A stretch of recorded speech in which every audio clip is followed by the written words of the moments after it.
so I don't Okay. forget. So I don't forget.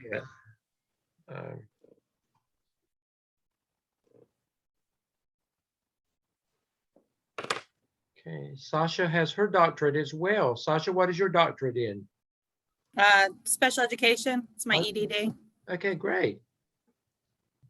And where did you attend? Where did you get your doctorate from? I did GCU, Grand Canyon University. Okay, gotcha. Okay, I'm straight online, Doc. I'm straight online. so you're accustomed to online work.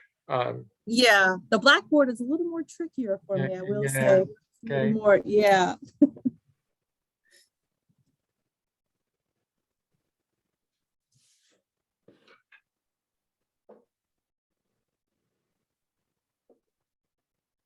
I have two doctors in my class, so I think I can kind of turn some things over to them. Wouldn't you think so? I Dr. would think so, Dr. Revis, with that. I mean, that's good to go. Hey, look, do we get to go on payroll too? I'm good. Or class discount, I got you. Well, I don't have the power to do that, but Okay. And Tracy, I've never known anybody else by the last name Eubanks except for a teacher. She's no longer, she was a friend of mine many, many years ago. She is deceased now, but she's the only other Eubanks that I knew other than your name. When I saw your name, it made me remember her. She was from the Fayetteville. Oh, I hope She was from, good impression. yeah, she was from the Fayetteville, North Carolina area. guys, again, if you don't mind, we would love to see your faces this first couple of weeks so we can put names and faces together.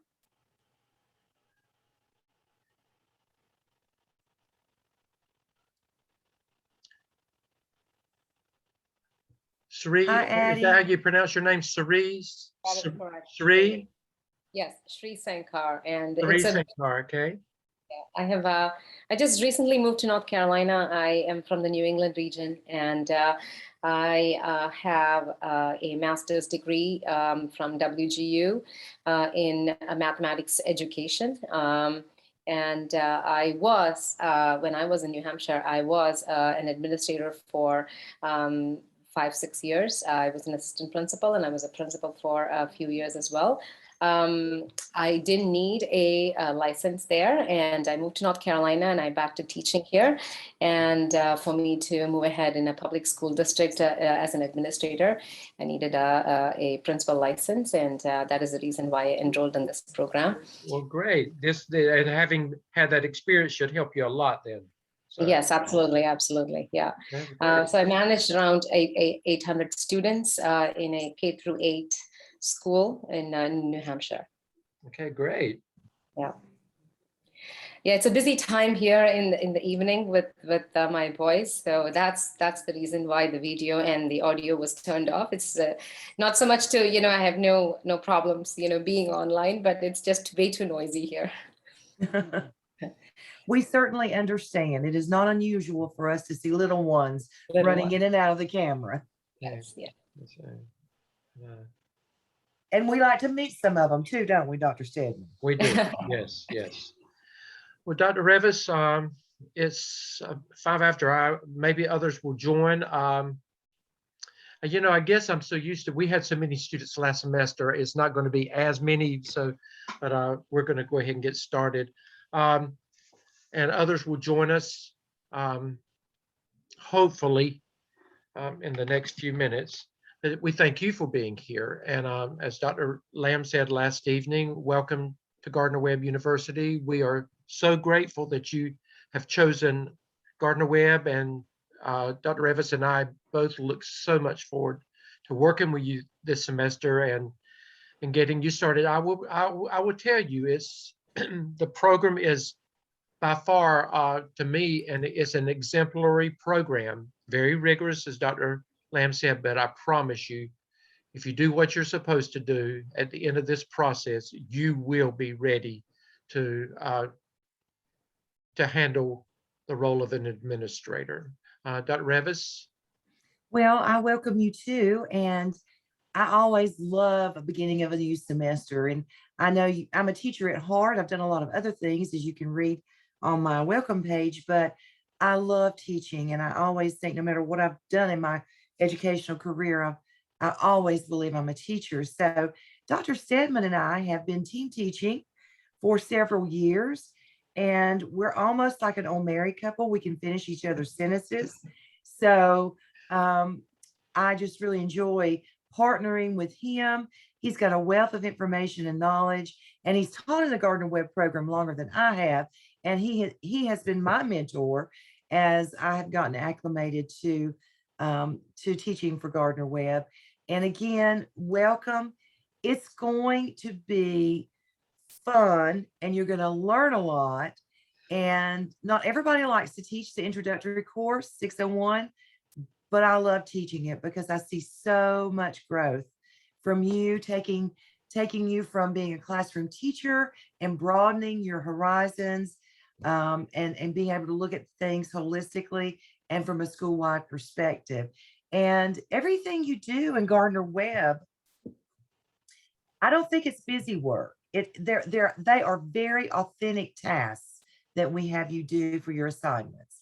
So yes, you are going to get thrown in there into a leadership role. And if you've never been a school leader, then that may be uncomfortable for you, but that's what we're preparing you for. So we throw you right in there with your first authentic task and get you started on becoming an outstanding school leader. Thank you, Dr. Revis. I'm going to ask you if you would, there's a lot that we want to cover this evening, and probably if you just listen, a lot of your questions will be answered along the way, but if they're not, I just hold most of your questions if you can until towards the end, and we're going to just stop and we're going to let you ask questions that maybe we have not covered. We're not going to sign off tonight until everybody's questions have been addressed, to the best of our ability. But between tonight, Thursday night, and then the next 2 weeks are going to be pretty intense with a lot of information. You're going to hear some of the same stuff over again, but that's okay. As teachers, that's how our students learn. They learn through repetition. They remember through repetition, and you don't just do it one time. And so please know that we have to do that as well. But I'm going to ask you to do something right now. Many of you are still in the classroom, or you are not officially in an administrative role as a principal or an assistant principal. So I'm going to ask you to do something with me. I want you to, first of all, I'm a hat man, and I have to, because you see I don't have anything on top, so I wear a hat all the time. First of all, to keep it warm, but it has kind of become part of my profile since I don't have any hair up there anymore. But I want you to just, I've taken the hat off, and I want you to know that you have been wearing for the last several years, some of you different years, some of you 10 years, some of you 5 years, some of you 20 years, whatever, but you've been wearing the hat of a teacher. Okay.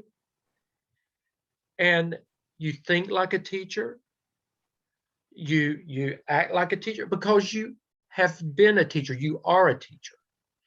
And you need to always remember your role as a teacher. You don't ever forget that as you're moving into administration. That is so important.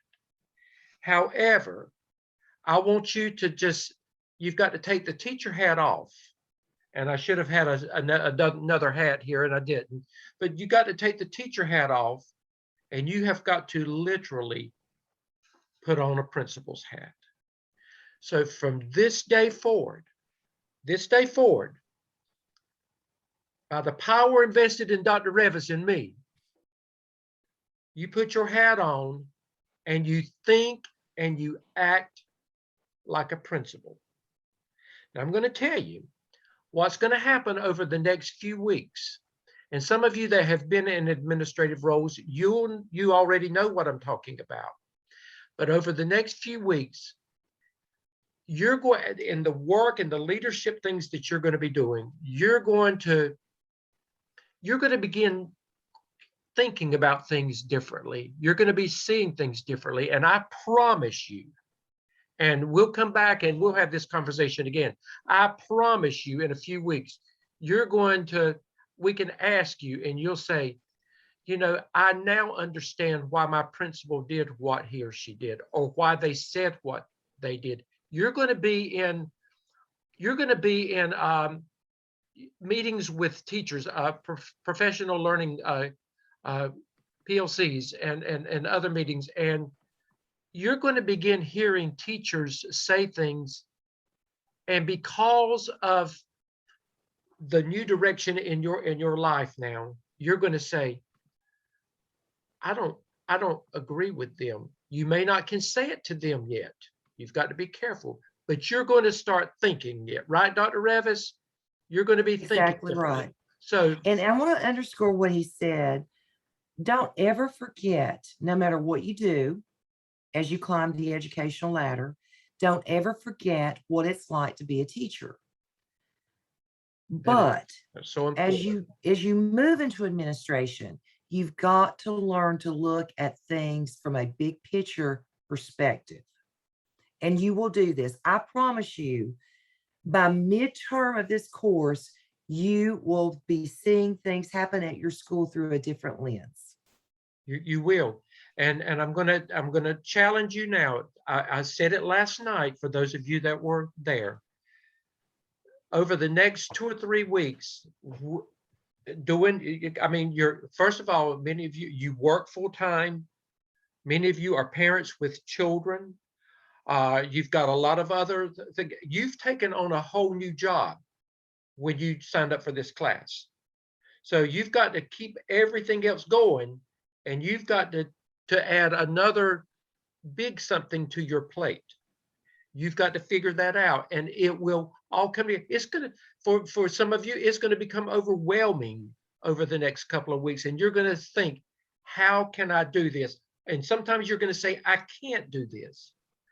I promise you, Dr. Revis promises you, if you will stick with us and listen to us, I promise you, by the time you get into week 3 or the end of week 3, all of it, the puzzle pieces will start coming together.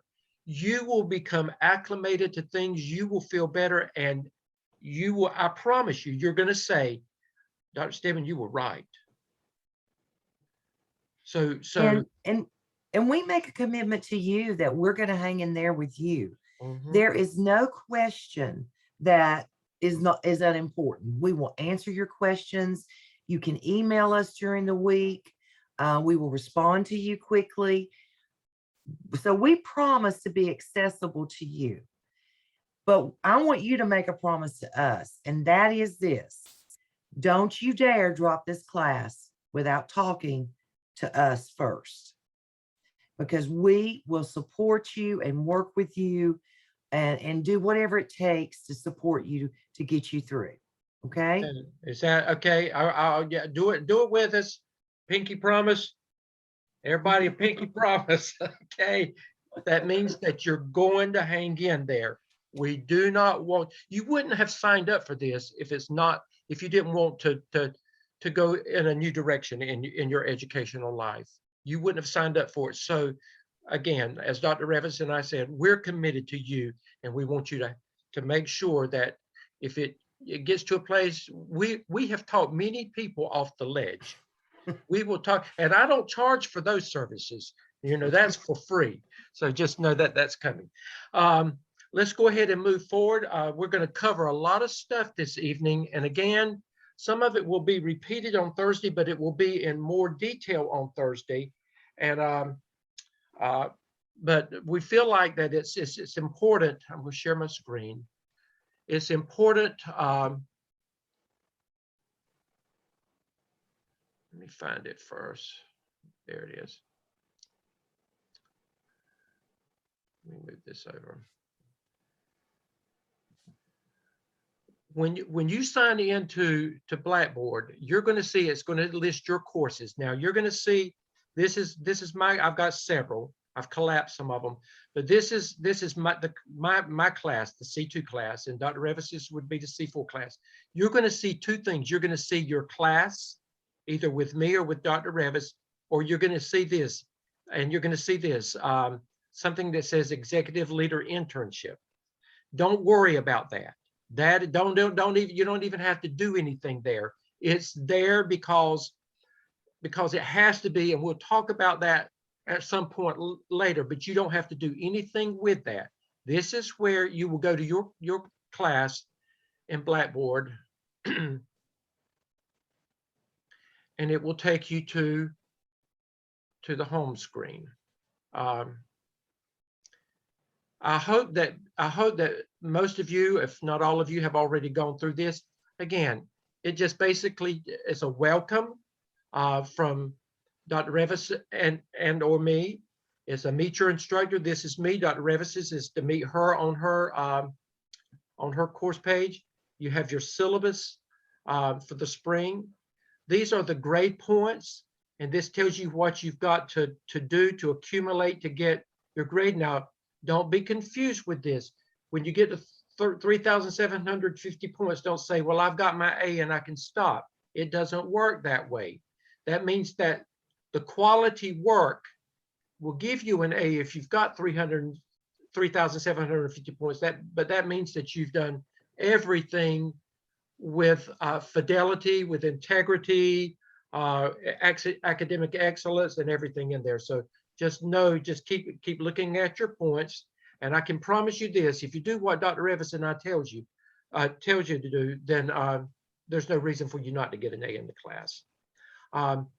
This is the weekly class and coaching Zoom links. This is the one you use every week for Dr. Revis and me. It's the recurring one. And this is the one that you will use on the Thursday nights when we do have Thursday night sessions. So those are the ones we use. If we ever have to Zoom with you independently or with a small group, we will set up a separate Zoom for that. This is already over with. This was last evening, but when we do other town halls throughout the semester, this one will come out and we'll replace it with those town halls as well. First steps. Some of you have, all of you have not. You need to go in Blackboard and you need to complete the enrollment verification activity. This is required for all online students, all online classes. So that's important that you go in and complete that activity, and it lets Dr. Revis and me know in Blackboard that you've completed that.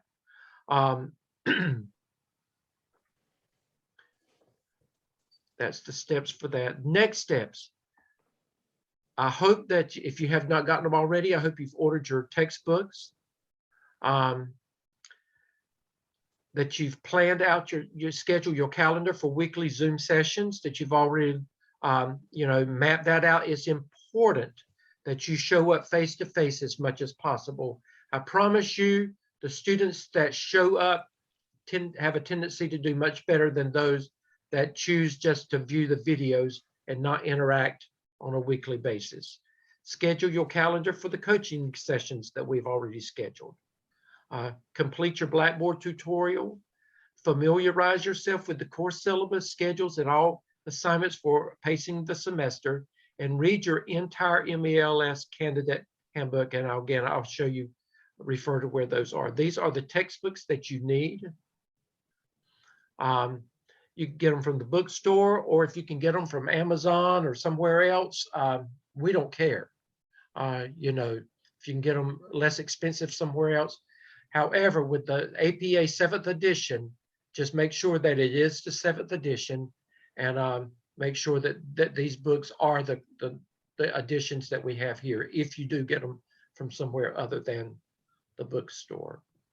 Dr. Revis is going to refer to this in just a little bit, but this is important information concerning some sessions coming up starting next week, and Dr. Revis will come back to that. This is your Dover library link that Dr. Revis will refer to. And then this is just other information that will give you links to just general links to the bookstore and and other things about Gardner-Webb University. You just need to click on all that and familiarize yourself with it. Support services as well. All of that's there for your use. Let's look to the side, to the left. This is Blackboard.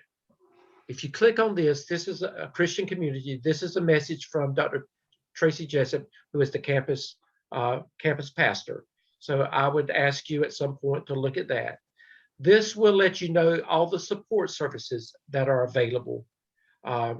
If Blackboard goes down, where do you go for support there? So you click on that. That's for your use.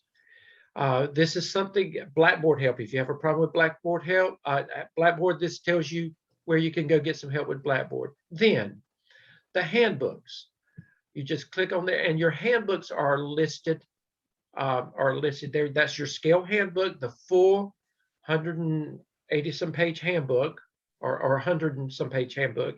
This is your site supervisor handbook that your whoever is supervising you in the program, they need to make sure that they have this copy. And this is your clinical internship handbook. This tells you what you need to be doing in your internship. You need to read all of these carefully. Dr. Revis, any comments about that before I move on?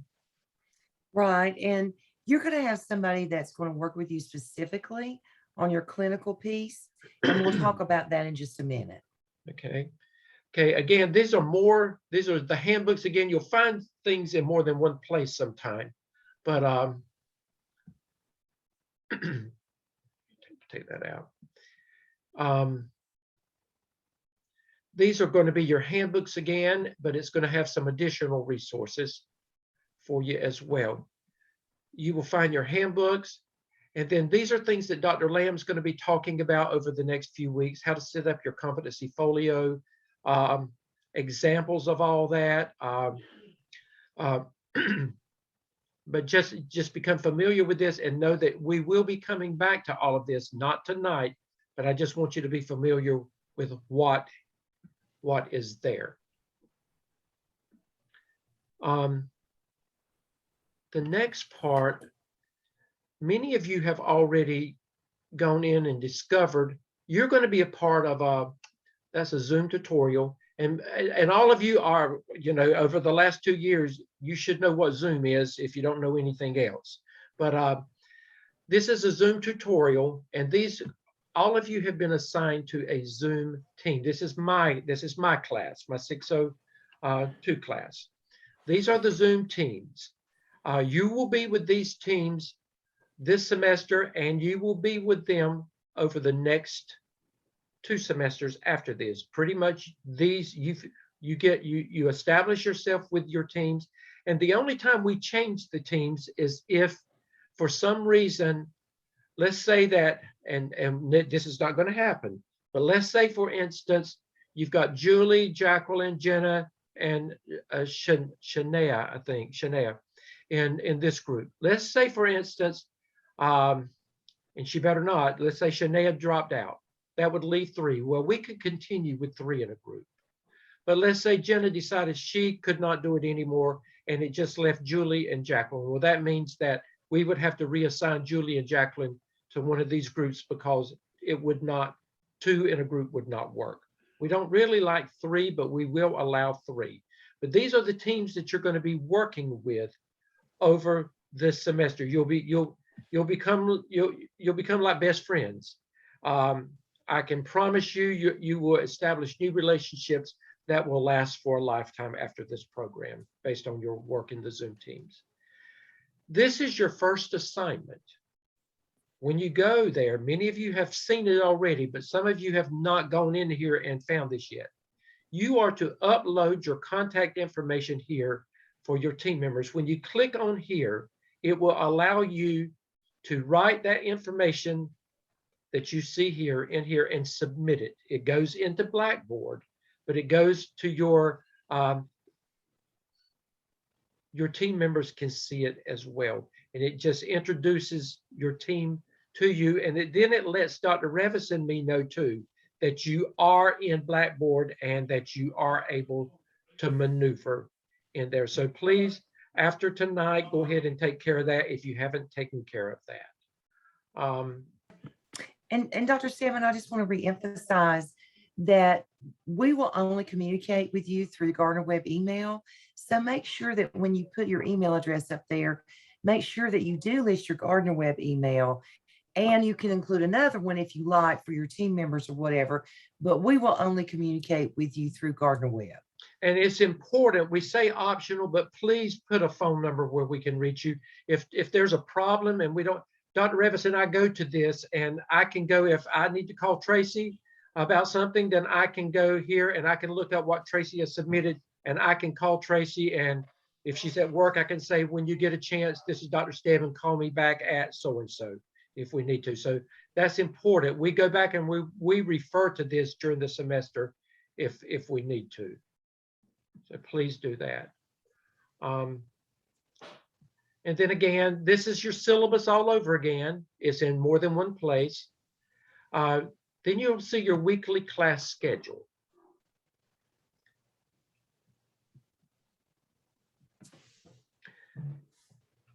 If you click on this,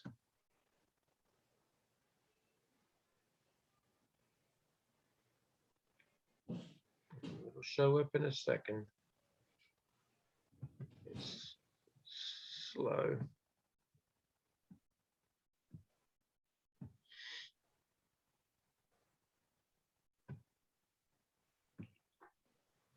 Okay.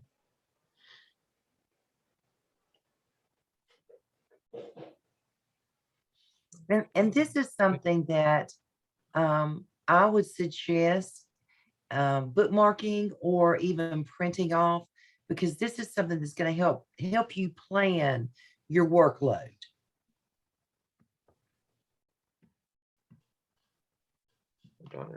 There it is. It was slow showing up. But this is pretty much going to be your weekly guide. This is week 1. Now let's just go through week 1. I'm not going to go through every one of them, but week 1 started effective yesterday. It starts on Monday and it runs through Sunday. So it's Monday through Sunday, the seven days. This basically, the topics, this basically outlines what that week is basically going to look like. Now it can differ from that based on what Dr. Revis and I determine a need might be. But for the most part, those are the things that we're going to be doing. This first week is more of an introduction week, getting started. So you're going to see a lot of orientation stuff. This tells you resources that you need to read, and we've already talked about that. But these are your assignments, and I've already talked about that. Become knowledgeable of the professional learning community, the PLC process. There's a link that you should be able to click on and read there. If a link doesn't work, let Dr. Revis and me know, and we will go back and we will fix it. Sometimes we can fix that one, but then sometimes we've had to go back and we've had to put something else in there. But don't let it stop you from moving on. These are just helpful things to help you get started. How to establish your PLC, your professional learning communities. Again, refer to the materials section in Blackboard for additional PLC information, and I'll show you that in a minute. Everything you see in red at this point is going to be dealing with the first evidence work that we'll talk about in a minute, the APSL, or an analysis and action plan for student learning. This tells you that the APSL task 1 that we will mention tonight, but talk about on Thursday, will actually be due next week. So you've got to get started this week on this. So we'll tell you how to get started. Note, all APSL assignments will be posted in red. And this is where you can go and set up your own Zoom account up to 40 minutes. And you will need to do that. Each student will need to set up their own Zoom account. And notice, and you'll see this every week, all assignments are due to Blackboard no later than 9:00 p.m. on that Sunday night. So what is due this coming Sunday night? Actually, the only thing that you've got to do is have read all this. but the only thing you actually have to show us is that you have done that 1-point assignment where you put your contact information in there at this point. That's the only thing that will show up for us to assess in Blackboard. But all this other needs to be read and done.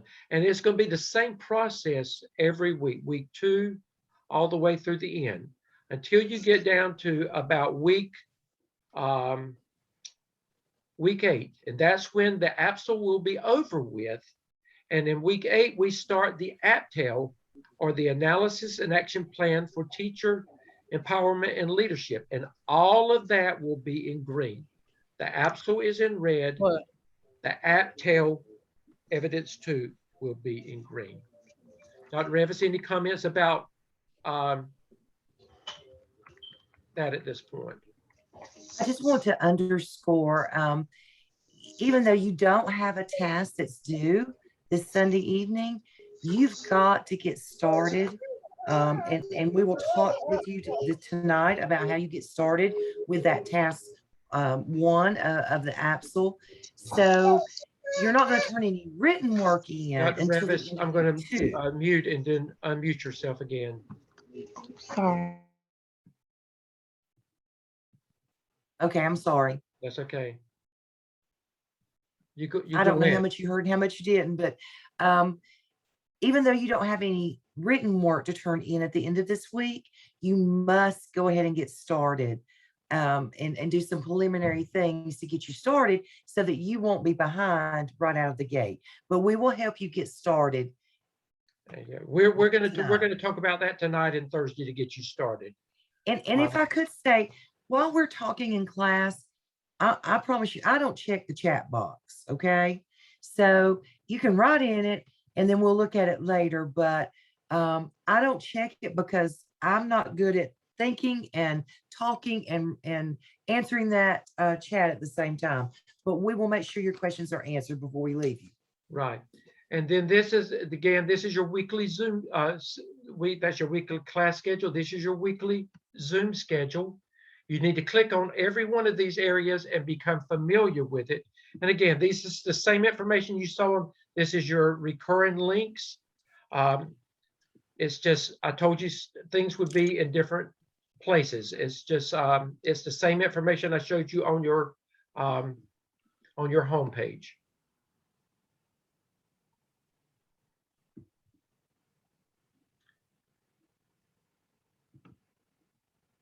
Let's look at, we're going to talk about, this is where peer review materials will be, and we'll talk about that. We're not ready for that yet, but just, you need to click on that and become familiar with it. You will peer review with your Zoom team members. So if there's 5 in a Zoom team, then you will, for each task that you do, you will peer review 2 team members' work, and we'll talk about that process. Dr. Revis, probably next Tuesday, we'll introduce that. Case study materials, you'll do 2 case studies this semester, and just know that that's a few weeks down the road. That will come later as well. The first one deals with evidence 1, the APSL. The second one deals with evidence 2, the APTEL. We're going to talk more about AP. This is APA format materials. We'll talk about that more in detail on Thursday night. This is an important place. This is, you need your APSL task and prompts. This tells you evidence 1 that we're going to be working with, everything that you need to know about the APSL. It's going to break it down.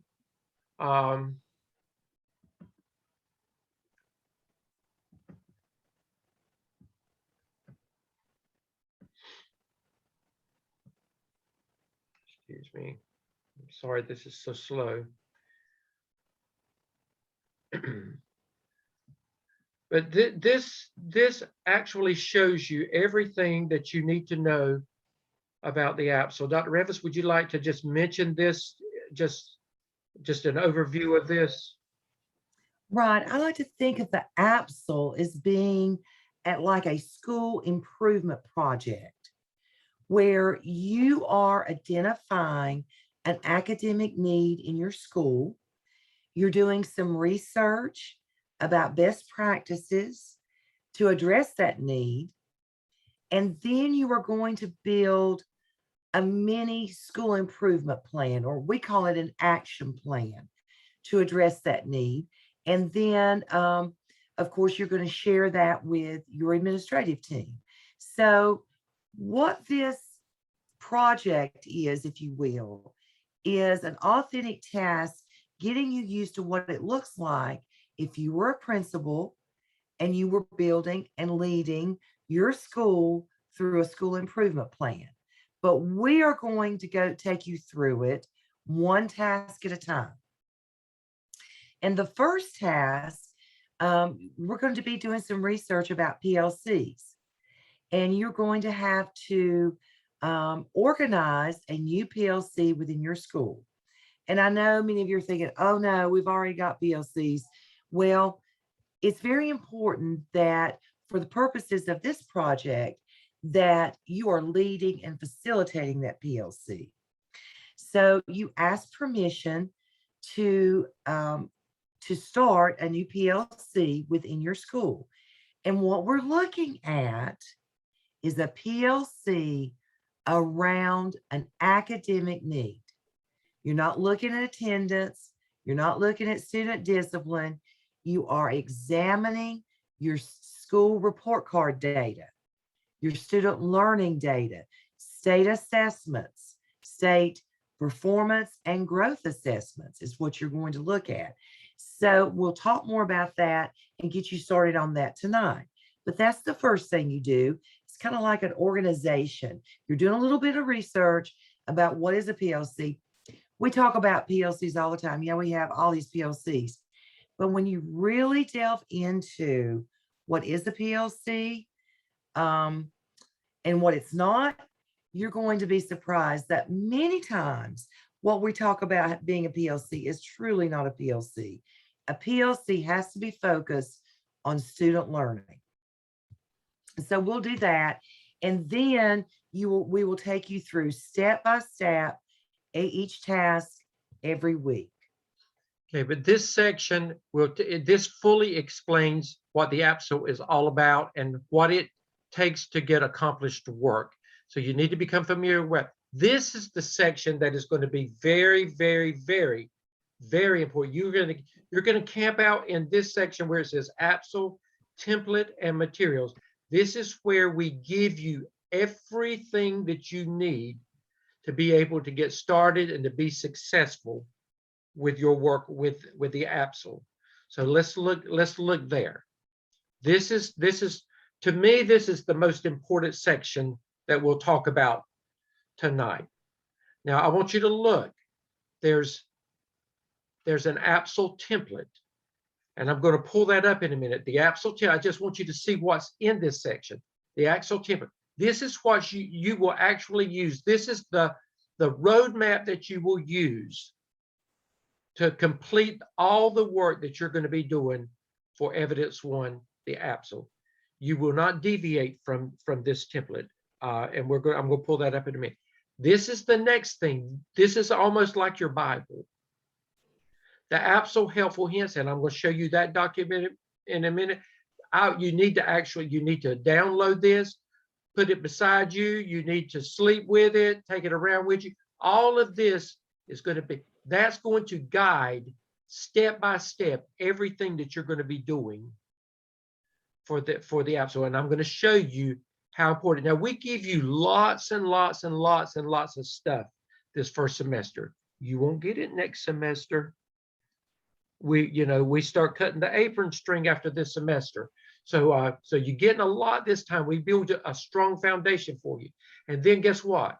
Not only that, we have taken what we consider a pretty exemplary example of a student's work that has completed the APSL that got a 4 on it, 4.0. That's the highest you can get.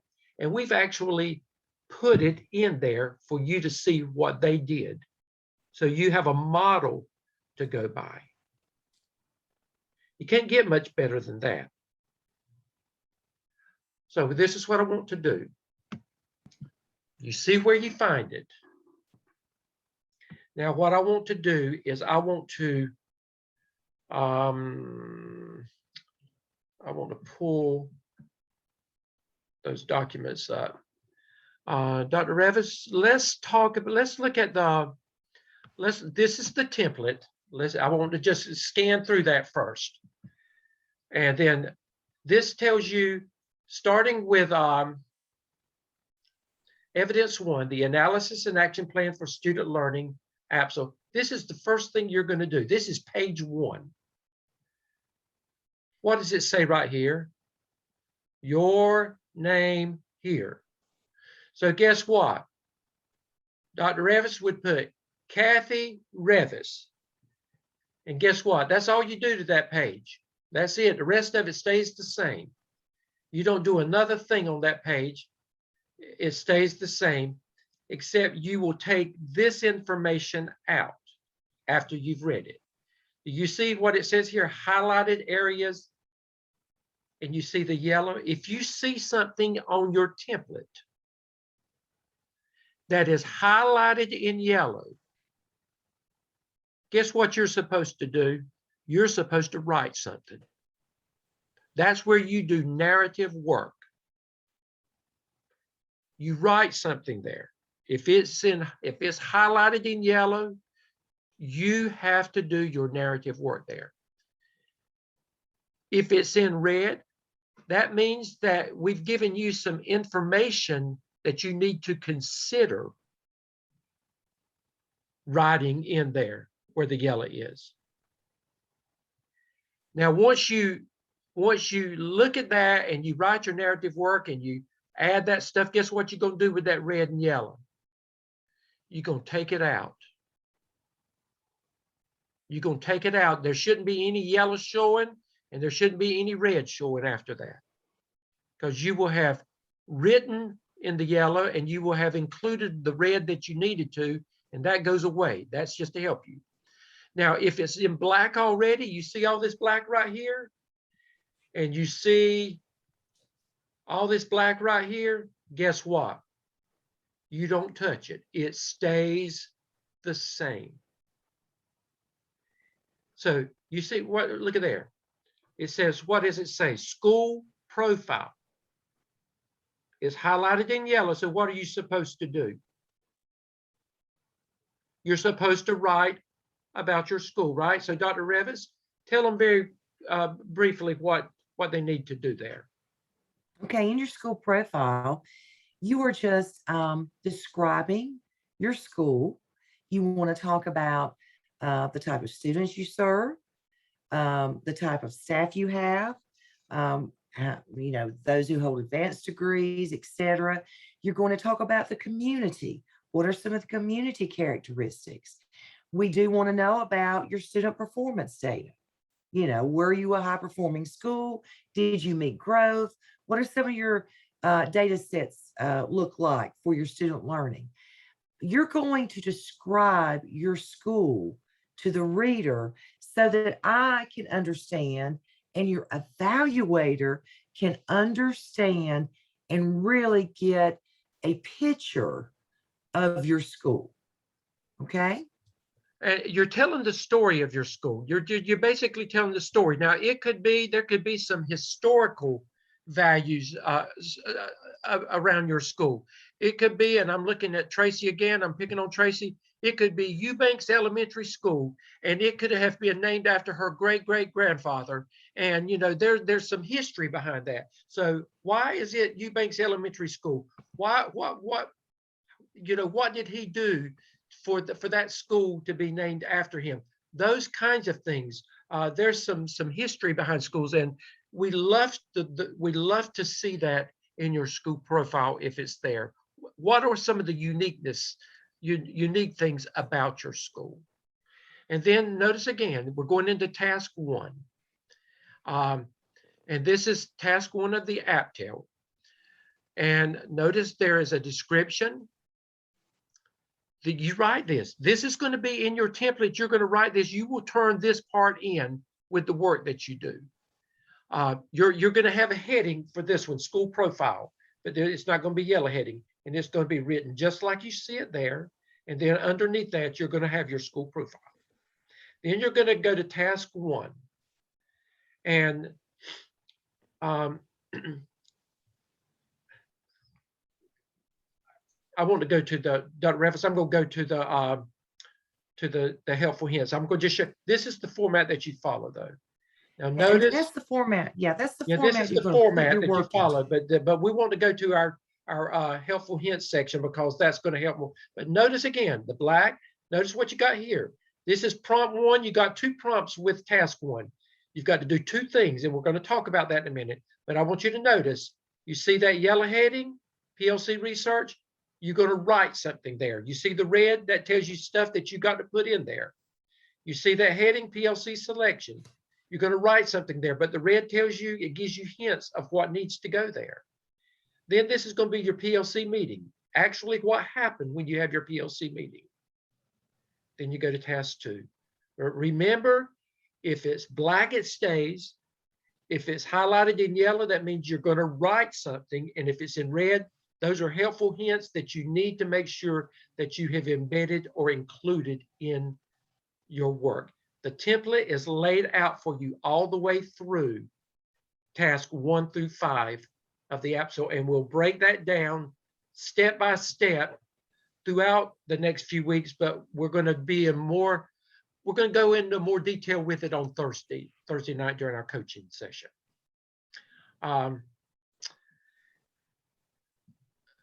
Let me see. Now, let me pull up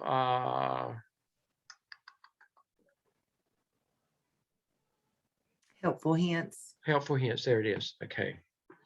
Now, Dr. Revis, talk about our helpful hints, Dr. Revis. Well, as Dr. Stedman said, this is the one you need to print off, and it's pretty long.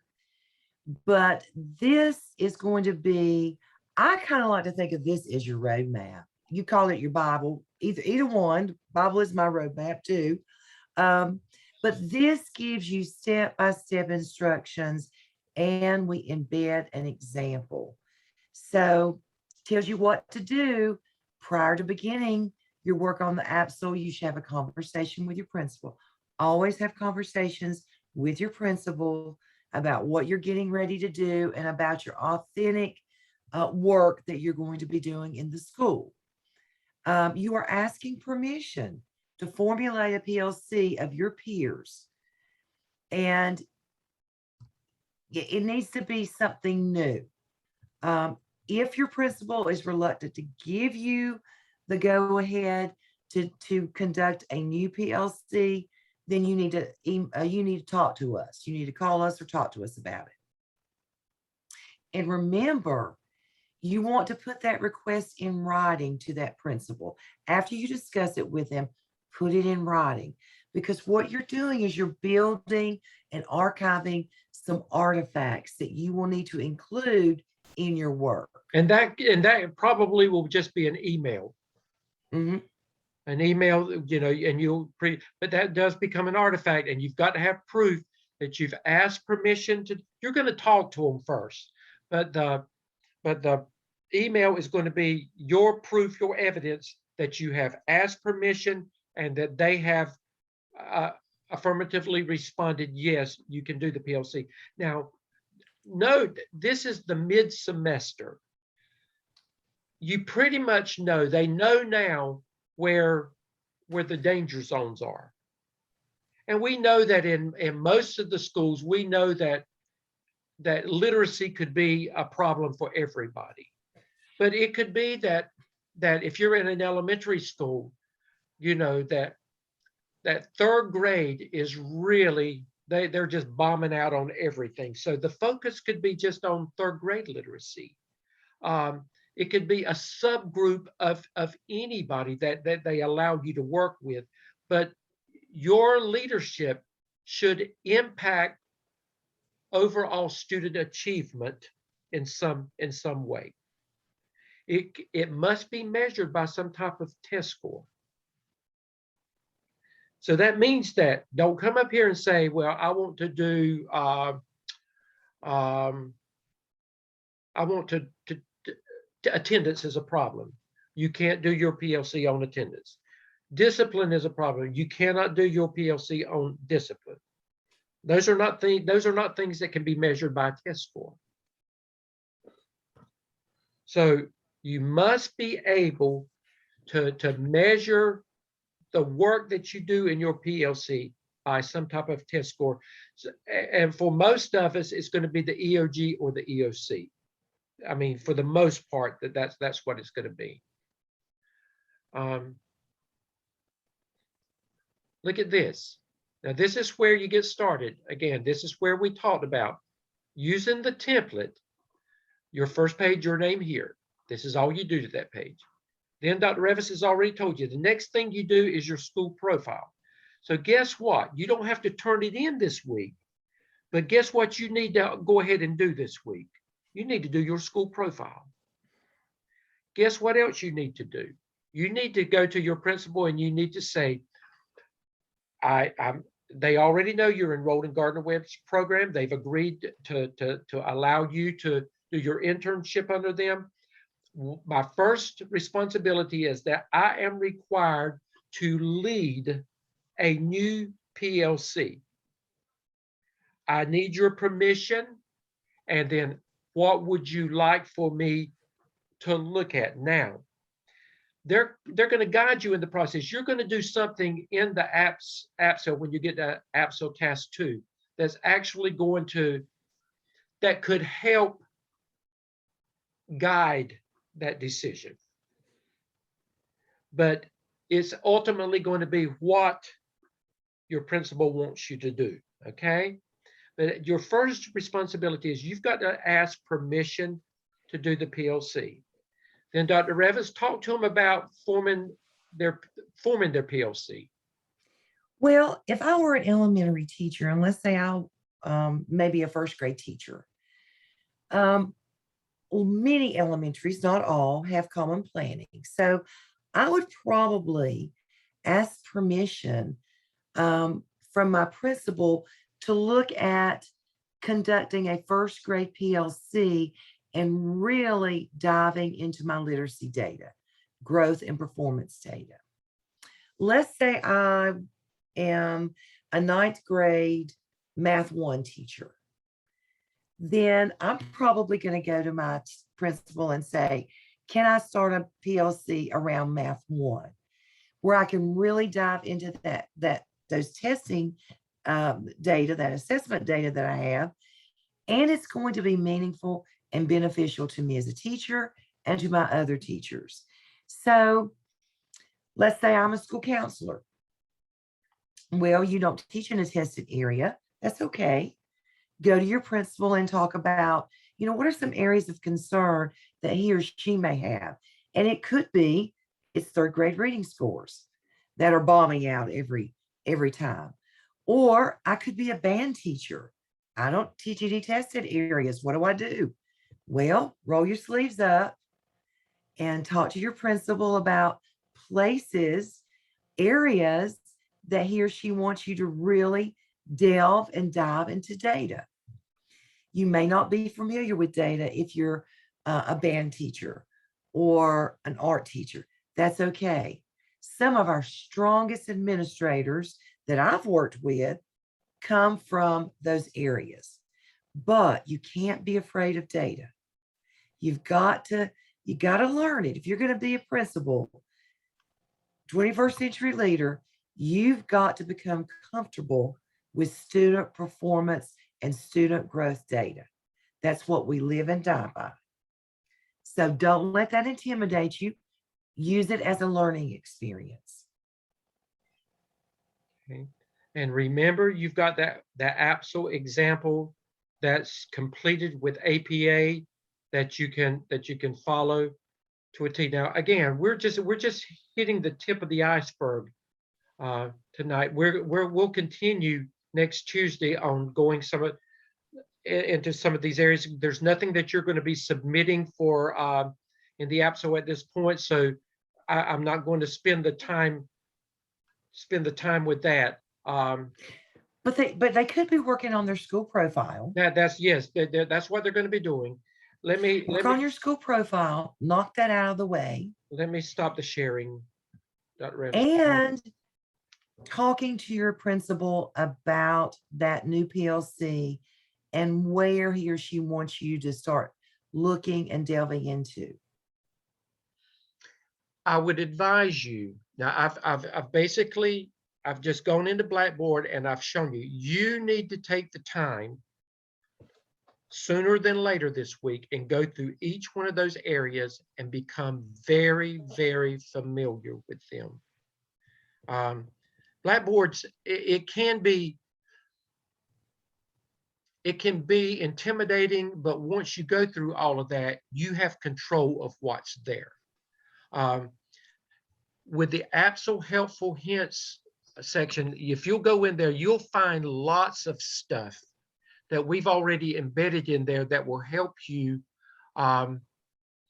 when you start working on task 1. And I'm not going to go into that tonight because Thursday night's going to talk about that more. However, you can go ahead and look at it. You all have master's degrees already, some of you with doctorate degrees. You can go ahead and look at it and you can kind of play with it and get started. You don't have to wait on us if you know what you're doing. But we will go into more detail with that on Thursday night. Actually, Thursday night, we're going to go through the entire Absol so that you need to have the big picture. You know, when you go through task 1, from task 1 to task 5, what will this all look like when it's over with? And then next week, you'll work on it, but on Tuesday, that's why we're telling you now to get started. But on Tuesday, Dr. Revis and I will zero in specifically on task 1 and go ahead and begin looking at task 2 as well. For you cannot procrastinate on these things because they build on each other. If you get behind 1 week on these, then you stay behind. You cannot catch up.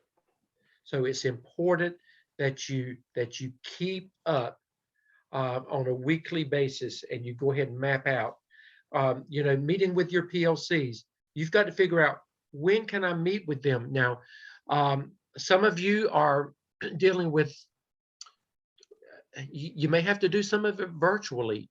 You have to think creatively when you can do it. And again, you may end up working with the PLC that you are already working with, if that's what your principal determines will be the easiest thing for you to do. Some of you do have opportunities to be more involved in administrative type things, and you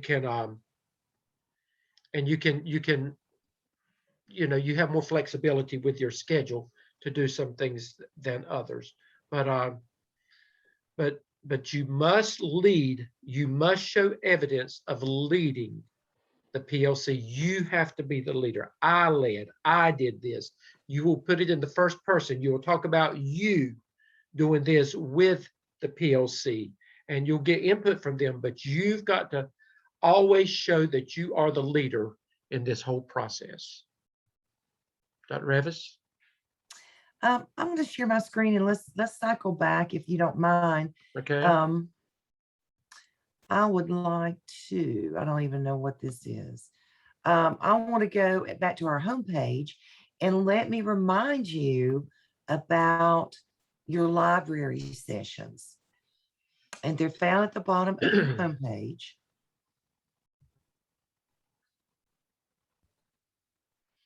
Dr. Natalie Bishop, there are 2 opportunities for you. You don't do both of them, you select one.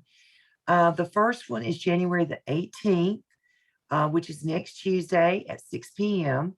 It'll be an hour before our class starts, and she will finish in time for us to get to our class. And the second one is the 20th. You only go to one of those. And she's going to talk about how we do a search, because you're going to have to look at some research. And so she's going to give you some information about how to research, and also about APA 7th edition. because that's what we're writing in. So she's going to have a lot of good information on those things. So I just really encourage you to be able to, if at all possible, be present during one of those sessions. She will record it, but there's nothing like being there and being able to ask questions on time questions. The other thing I want to just touch on very, very quickly, if I may, I want to go under week 1 and look at a visual that I created to talk a little bit about the program. And it shows you about the different parts of the program. I love visuals. It's a graphic organizer. You're going to have several people working for you, with you in the program. You're going to have your course instructor. And of course, that's the person that's either me or Dr. Stedman. And we, of course, are going to do all assessment of your work and your discussion boards and your Zoom sessions. And ultimately, we will assign your grade. Then you have a clinical coach too. If you're in my class, Dr. Stedman is the clinical coach too for my students, and vice versa. Clinical coach twos are there if you start struggling. If you need some extra support in some of your artifact evidence work, that's when I would ask you to contact Dr. Stedman to get some more help. If you're in my class, he would also do the same thing if you're struggling in his class. Or Dr. Revis, if you need Dr. Revis and you're in her class and you, for some reason, you can't get up with her, you can equally get up with me and vice versa. Right. Then you have a clinical coach 1. That clinical coach 1, and we call them CC1s, and we're bad just to use the abbreviation, so pardon us. That's the person who's going to work with you and support you during your clinical piece. You have to do 80 hours of clinical internship work. And that person will be meeting with you and your site mentor sometime in the first 3 weeks of the semester. So you will be getting an email from your CC1, probably in the next couple of weeks, don't you think, Dr. Stedman? I would think in the next week. In the next week, okay. And our visits are going to be virtual. So it's not like we used to come out to the site and meet you face to face, but with the COVID crisis that we're having right now, we're doing virtual.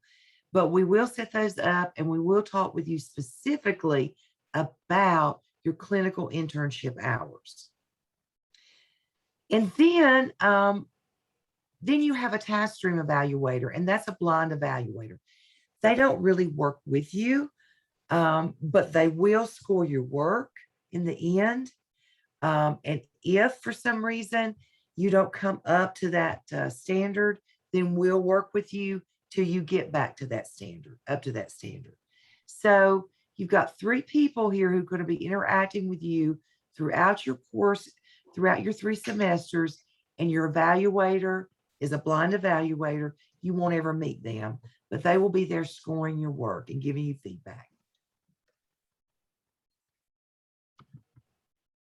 Okay, I just answered all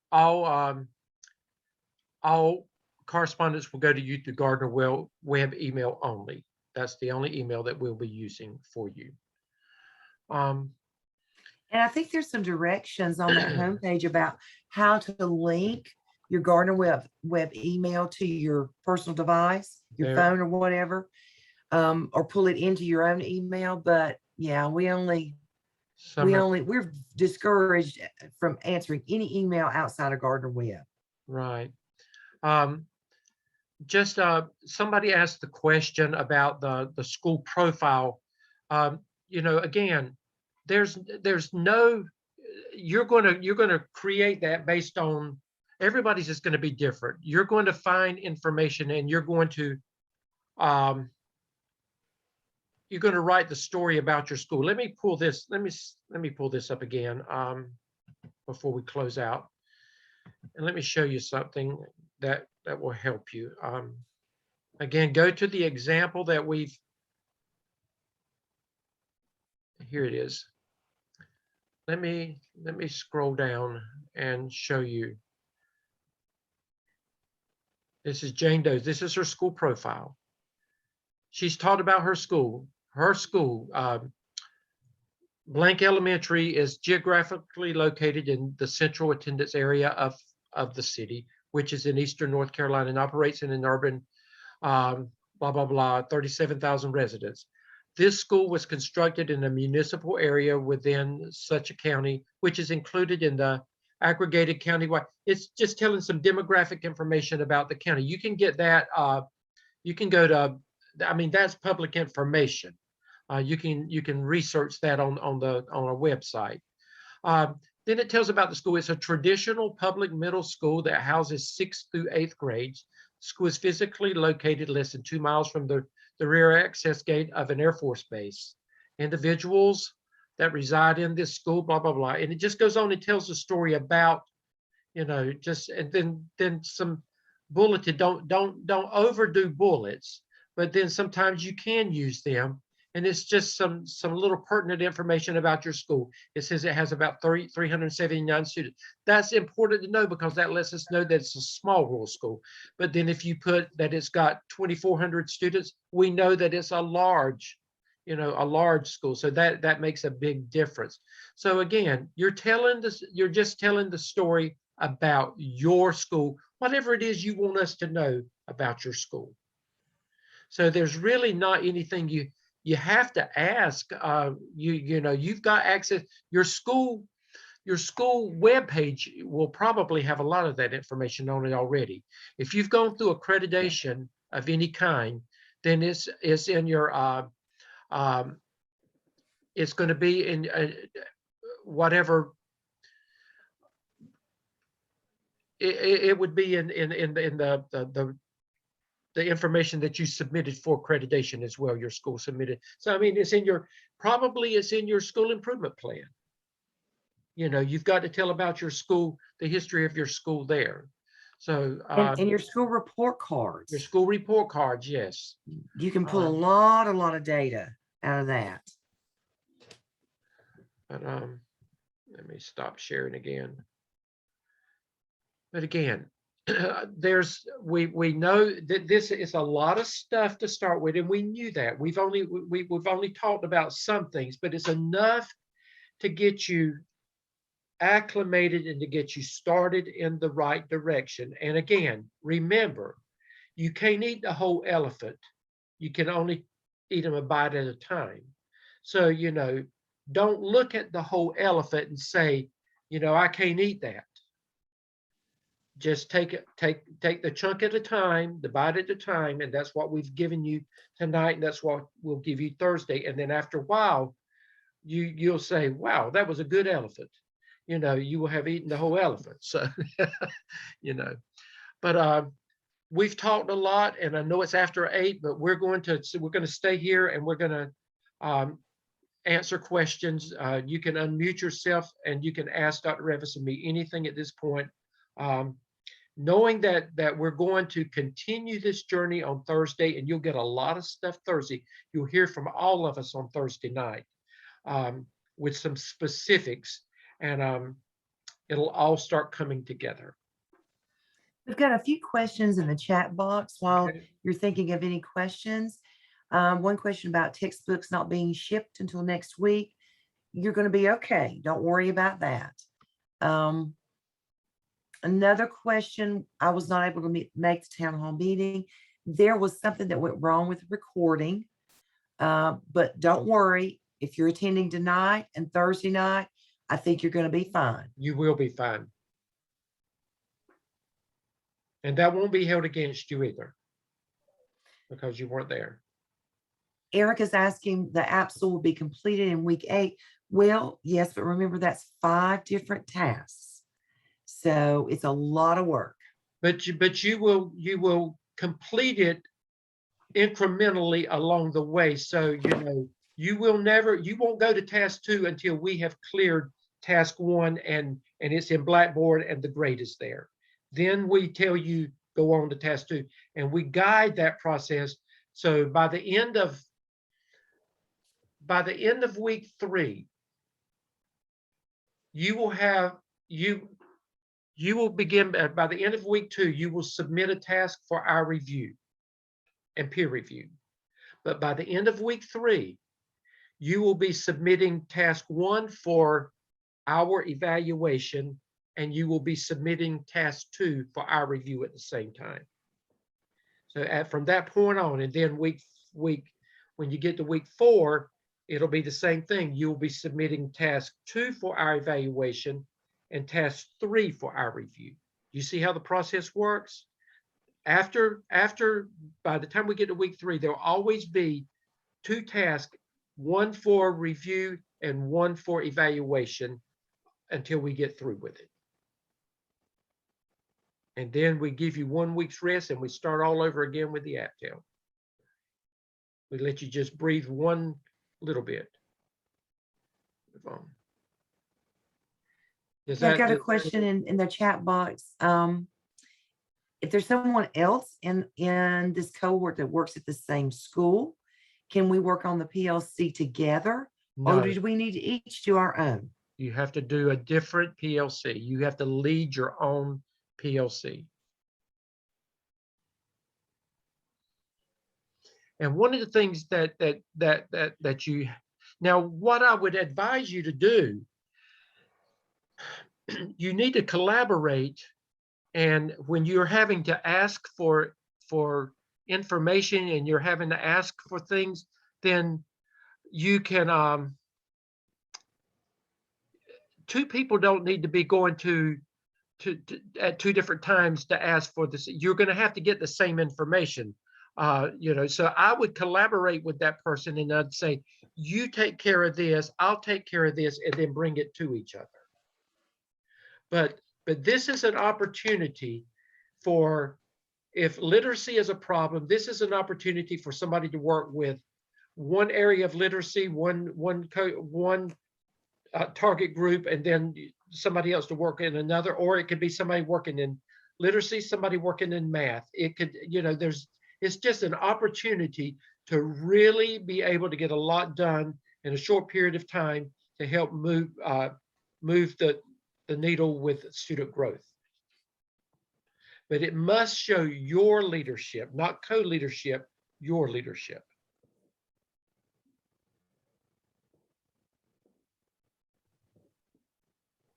Okay, other questions?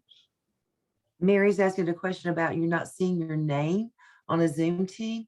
I will check that, Mary. I have assigned you. I guess I've overlooked that. I apologize. And that's the same thing with me. If you don't see your name, if you're in my class and you don't see your name, and I think all of you are there, let me know. Or if I have misspelled your name, let me know and I'll make that correction.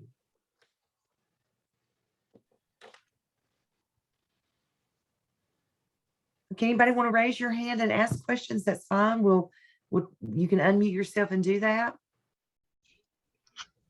Hey, this is Candor. How are you? Hey, Candor. Hi, Candor. So I lead an EC PLC already. Could I pretty much just meet with the same PLC team and just focus it on a different topic? Absolutely. Okay. Yeah. and Make some of sure you're leading. Yeah, as long as you're leading the whole time, Candor, that there's no problem with that. And that may be what you have to do based on your circumstances. You may be, you may be a 6th grade teacher and you have to work with your 6th grade teachers to do something, and that's okay. As long as you're leading and it's something you're going in a new direction. And Candor, I would just make sure that you reiterate this again, that your topic has to be, or your focus has to be about student performance and growth. Okay. Okay. That sounds good. Thank you. Uh-huh. Any other questions? That's a good question though, Candor. I do have a question. Okay. This is Jasmine McNeil. Is there a minimum or a maximum amount of times that we need to meet with our PLC? I would say there's not a minimum or maximum. To begin with, though, Jasmine, the first couple of tasks, the first 3 tasks, are probably going to require you to have to meet more often than not. I would say to Weekly, begin with probably. about weekly. I would say to Mhm. begin with about weekly, and it doesn't have to be long. And again, you may not be able to get them all there every time. Don't let that stop you from moving on, with what you're doing. And don't forget the power of virtual meetings. Those are plenty acceptable. And you can take a screenshot if you don't want to do the whole recording. You can take a screenshot to show that you've done that. Now, I will tell you, many students have asked their principals to be on their to be a part of their PLC, and that really helps solve a lot of problems if they agree to be on your PLC, or an assistant principal. That helps you a lot if one of them will agree to be on your PLC. If you have an instructional coach, Yes. those are very often invited to be on your PLC. I would not invite anybody to be on my PLC that was a naysayer or somebody that was going to cause struggles. This is your opportunity to select people that that's going to help you and to move forward. So, if if they could be a potential problem, then just go in the other direction. I have a question as well. So I am an elementary instructional coach. So I lead all of our PLCs for grades 3 through 5. So do you suggest I continue with what I currently do? Or should I, maybe try to do math? Because I actually do reading, science, and social studies. I actually am the coach. I lead the PLCs. So I guess just trying to figure out how to gain new information to maybe look at a different, set. You've answered your question already. Yes, that's what you would do.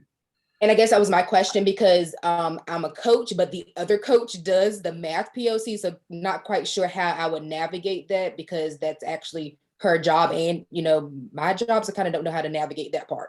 I would work in the area that I was assigned, Simone. I would work in that area, and I would just look at, you're halfway through the school year, and I would just look at, at this point, and you're in a good place to be able to say, this is where we're headed because of what you do.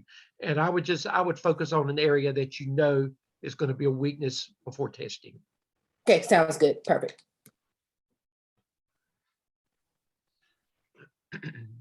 Other Just to questions? kind of piggyback off Dr. Wilkins, I kind of lead already math PLCs. We have a joint where you have ELA and math, and we lead it together.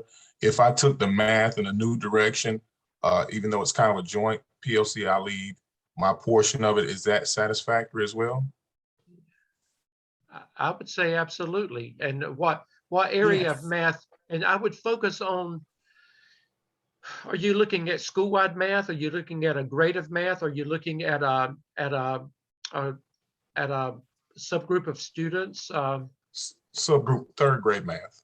3rd grade math? But- Then Mm. go ahead. I would just say, let your school data drive the focus. And when you Okay. get to task 2 is going to, of the APSL, will actually, it's going to be eye opener. You may think right now, I already know what it is, but when you get through task 2, you actually, when you disaggregate the data the way we're going to ask you to disaggregate, you'll see exactly what the problem is. And Now, one what- more quick question. Sure. Sure, Will our John. weekly meetings also be joint with you and Dr. Rivas, or will they ever be separate? We'll always be together. Okay, thank you. Uh-huh. And one thing I will just say, we've talked a lot about what we want to see in task 1, and we'll get more into that next week as well. I don't want to see in task 1, you start talking about an area of need, because all you're doing in Right. task 1 is organizing a PLC and doing some PLC research. You've not done any disaggregation of data to identify a need, okay? You're not at that place yet. Okay, these are good questions, though. Great questions. Oh, go ahead. Alicia? Okay, my question is about the clinical supervisor, the principal. When I initially signed up or was applying for the program, I was under another principal. I just recently switched jobs and went to another district, so I have a new principal. How would I go about like letting you guys know who that is and switching over that information? I think Okay. probably when you get an email from your Gardner Webb Clinical Coach One, you need to let them know. Well, But there's a, I can actually help you with that, Alicia. okay, Let me, Alicia, call me tomorrow. You've got my phone number is listed in the, but it's 910-633-4816. Call me tomorrow and I will walk you through it, but be in front of your computer when you're there, when you do it, and I'll talk you through the process. Okay, that It's sounds very good. simple. Thank It won't take us 5 minutes to do it. you. Okay? Okay, sounds good. Thanks. I have a- any other questions? Just Yeah, I raise your have a little quick virtual question. hand. Somebody has a Oh, question.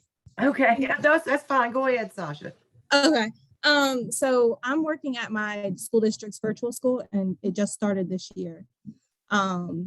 As far as getting data from the students' previous schools into our school has been kind of a struggle. Opening up our school, we've been kind of behind on a lot. I did talk to my principal and stuff, and my assistant principal mentioned that she wants to focus on a math PLC. We currently do not have any PLCs going at the moment just because of how the data has gotten to us. And then with that, we are smaller. So I only have like maybe 1 to 2 possible teachers in a core subject. We are K through 12. And I see that there is a number of 4 to 5 members. So is that a end all with those members? You can have it doesn't have to be all in the same grade level. You want a diversity if you can of members on your team, but you don't want more than, Okay. you don't want more than 4 or 5 members on your team at the most. Yeah, I just hear a lot of people saying they're targeting 3rd grade and that, and I'm like, oh wait, I only have like 1 No, teacher. So no, I was no. just kind of, okay. Right, no. Yeah, maybe Again, but- include, Sasha, maybe just include that teacher, yourself, an instructional coach, assistant principal, or, try to round it out. You're going to need at least 3 people. Right. And again, if it's 3rd grade math or for something like 3rd grade math, then, a 2nd grade teacher has those students before they go to 3rd grade, then they're going to go to 4th grade. So 2nd, 3rd, and 4th grade, that would be a good array of people on your team. Anyone else? I have a similar situation as Alicia. My principal retired and we have a new principal, but I'm still at the same school. Do I still need to give you new information? Just your new principal's name needs to be in the system. Now, who is this? I'm trying to find who's Yeah. talking to me. Jenna Bernard. Okay, Jenna, let me see.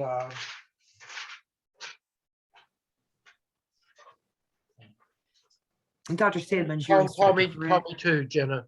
Call me Okay. as well, and I will walk you through the process, okay? Okay, thank you. Just call me tomorrow sometime.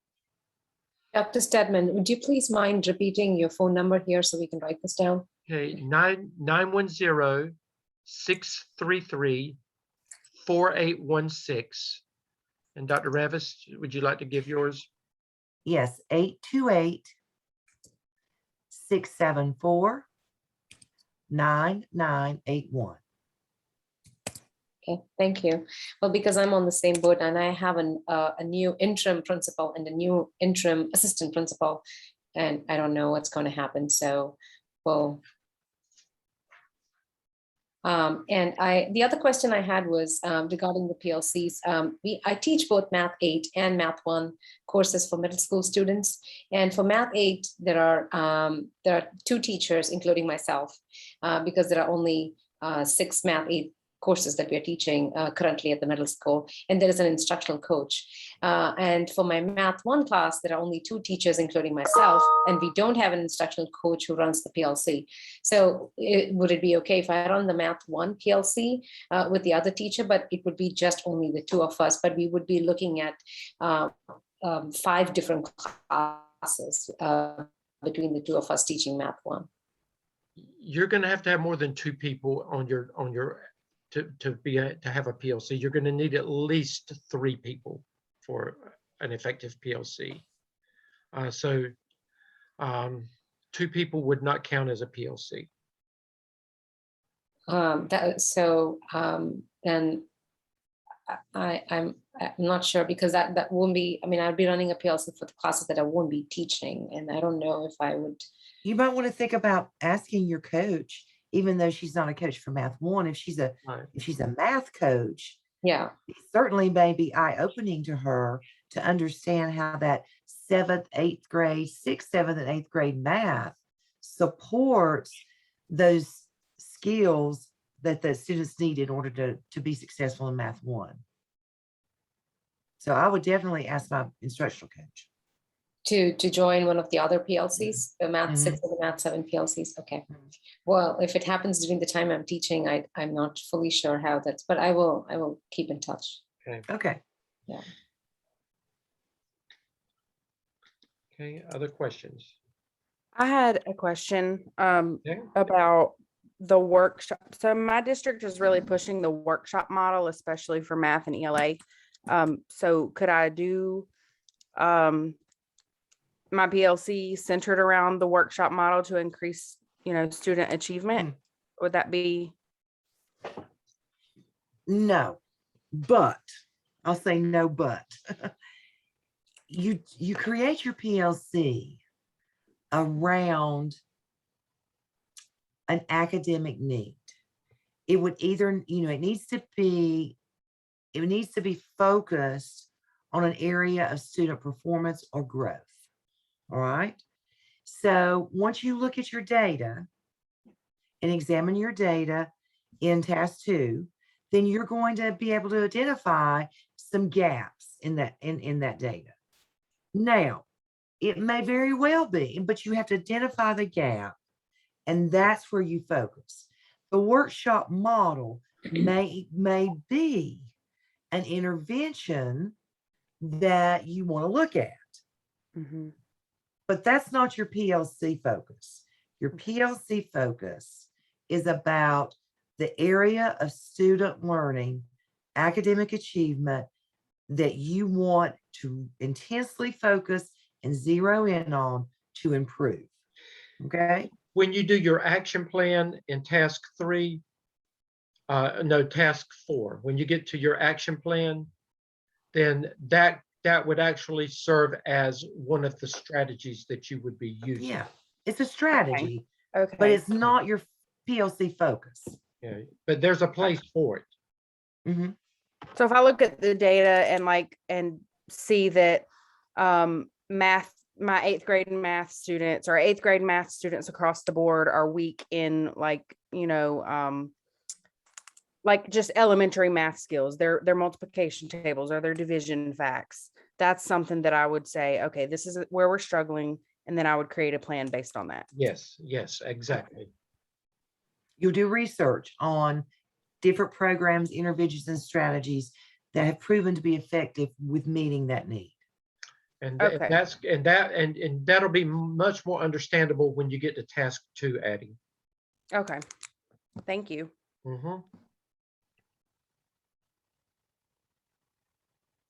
Okay, guys, this has been good questions. Now, everybody's going to be with us Thursday night, right? And back next Tuesday, right? Okay, good. And That's what we want. if you think of a question after we get off from here, you can email us at any time. Okay. You can call us at any time. If we don't pick up, it means we can't take the call right then, but we will return our calls to you. Okay. Now, we would like not to have to answer something that's clearly found in your Blackboard course shell. But we do understand at the beginning that you're just learning where things are. And so we don't mind pointing you in the right direction. All right. Is there a specific length that the school profile needs to be? Like, does it need to be at least, a paragraph, or is that kind of left up to us? I would say a good page, Addie, as, Okay, that makes a good, I've never seen one less than about 3 paragraphs that I Right. felt like had enough right. descriptive information. okay. And once you get started, it's probably going to be longer than what you think anyway. Mm-hmm. And I will tell you right up front, I'm a stickler for APA. I'm going to hit you hard in the beginning. Me too. But you'll learn it, and then you'll breeze through the other 2 semesters. Okay. Okay, So Jonathan, we'll need to do APA format for the school profile and like cite where we got our information, whether it was the school report Yes. card or yes, whatever Exactly, web- Addie. Exactly. okay. you use APA in everything that you do. Okay. Okay, Jonathan? Yes, I just want to be clear. I may have accidentally wrote down something on my calendar for Wednesday. There is no meeting Wednesday, correct? No, Okay. no. I mean, now, anytime that you get to where in the course, again, you feel like you're struggling, we can do and will do telephone conferences with you. I've even, both Dr. Stedman and I've got on together and Zoomed with individuals before. I mean, we will support you. But you gotta meet us halfway there, okay?